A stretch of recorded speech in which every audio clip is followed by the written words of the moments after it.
Послание мы пообщались с участниками заседания, выслушали и федеральных экспертов, что они говорят о ключевых задачах. Вот некоторые мнения. Послание было высочайшего уровня зрелости. Вот обратите внимание, было немного цифр, а была такая, я бы сказал, политическая и социально-экономическая стратегия развития республики, которая является флагманом в сегодняшней России. Все сферы были затронуты. Объявлен год науки и техники, научного и технологического развития. Татарстан здесь флагман. Идет специальная военная операция. Возрождается экономика в новых условиях, промышленность, наш КАМАЗ, наша нефть. И вот год, 24-й год прорыва в науках и в технологии, мне кажется, это правильно выбранная стратегия, что тоже очень ярко прозвучало.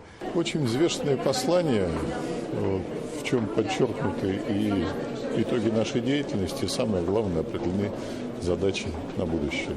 Сегодня как никогда важно консолидировать всю общественную, политическую, промышленную, экономическую жизнь нашей республики в единое целое, потому что задачи стоят непростые, но общий баланс экономики сейчас может даже за счет бурного роста промышленности он начинает нарушаться, и поэтому очень важно всем принимать взвешенные решения и идти вперед. В самом начале послания было сказано о средствах массовой информации.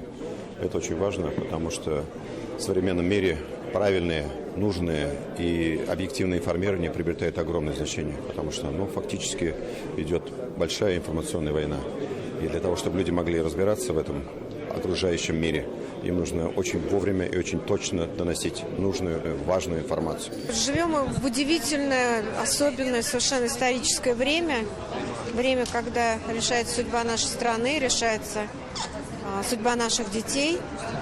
И вот участники специальной военной операции, ребята, которые сейчас защищают вот это вот наше будущее. Внимание к ним заняло очень большое внимание в послании правительства нашей республики. Это очень важно.